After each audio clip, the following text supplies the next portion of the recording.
A death squad commander, a secret hit list, and a future president marked for assassination. That's the claim that has shaken South Africa decades after the end of apartheid.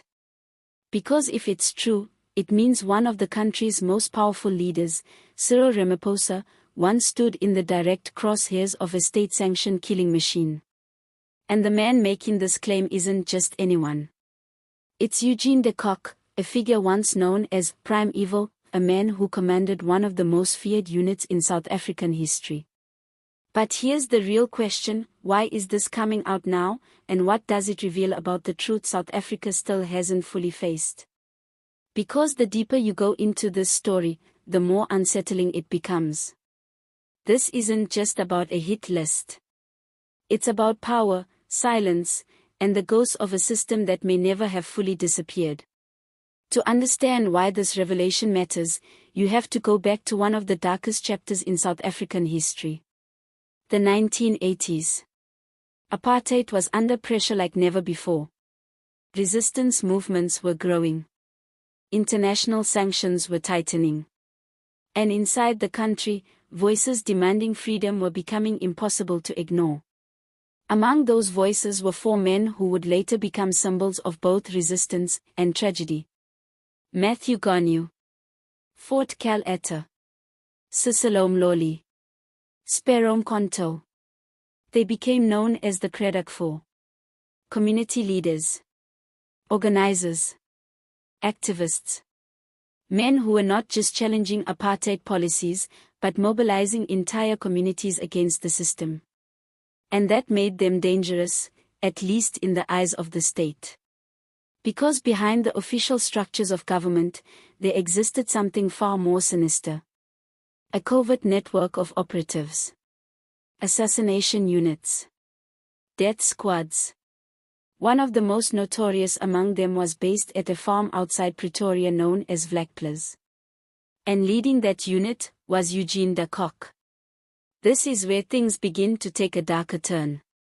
Because Vlakplaas wasn't just about surveillance or intelligence gathering. It was about elimination. Silencing opposition, permanently. In June 1985, the Cradock Four were traveling back from a meeting when they were stopped by security forces. They never made it home. Their bodies were later found, burned, mutilated, and discarded. It was a message. A warning to anyone who dared to challenge the system. For years, the truth was buried under layers of denial. Officials claimed ignorance. Documents disappeared. And those responsible operated in the shadows. But the cracks began to show after the fall of apartheid. Investigations were launched. Testimonies were heard. And slowly, a horrifying picture began to emerge. This is where Eugene de Kock re-enters the story. Convicted of multiple crimes, he later became one of the key figures revealing how these operations actually worked. He spoke of orders, chains of command, and the normalization of killing political opponents. But even with all that, something was still missing.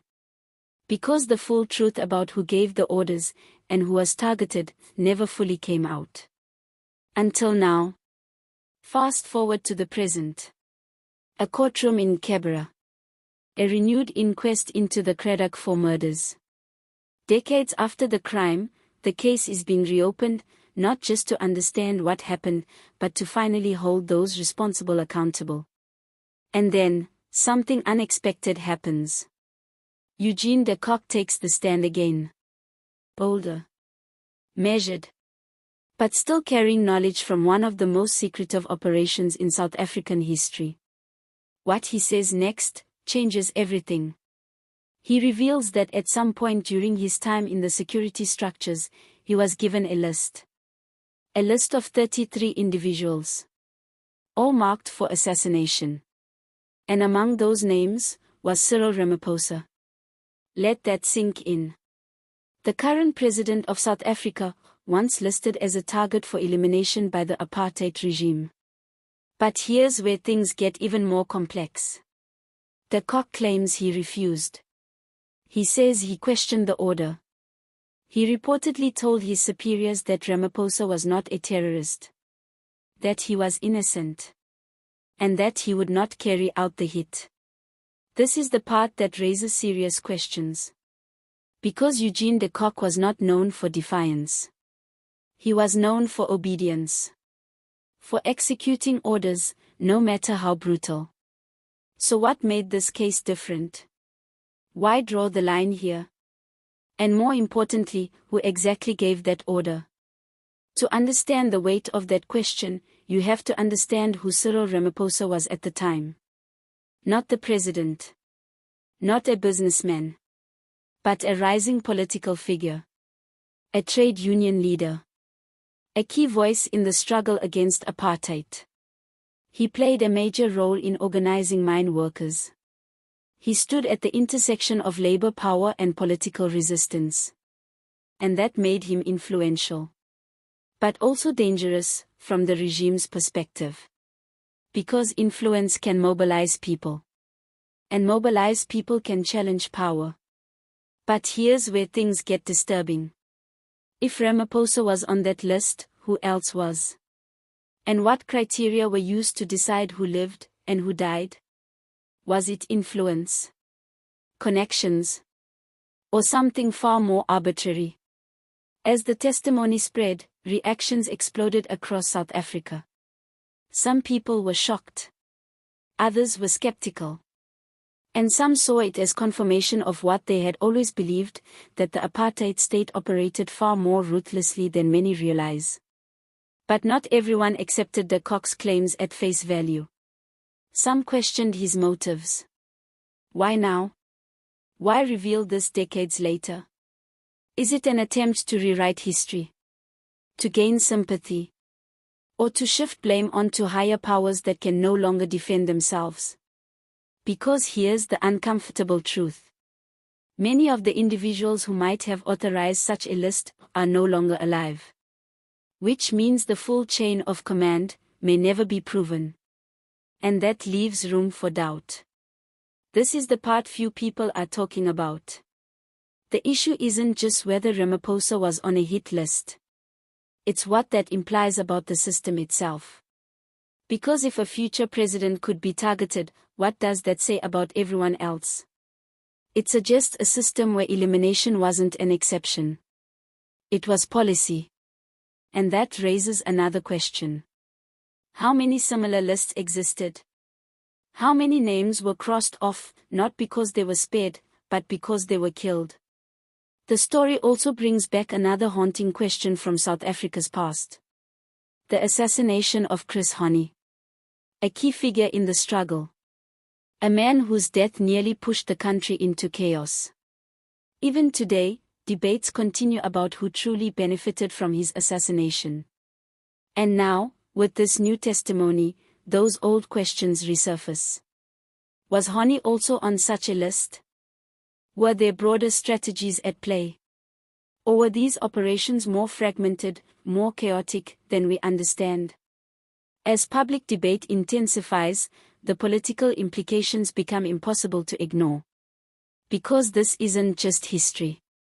It's about trust. Trust in institutions. Trust in leadership. And trust in the idea that the truth, no matter how delayed, will eventually come out. For many South Africans, the reopening of the Cradock Four case represents unfinished business. A chance to finally confront a painful past. But each new revelation also reopens old wounds. It forces the country to ask whether reconciliation was built on the full truth or only part of it. And that has real consequences. Because unresolved history has a way of shaping the present. Social media has become a battleground for these discussions. Some users believe the testimony reinforces Ramaphosa's legitimacy as a struggle figure.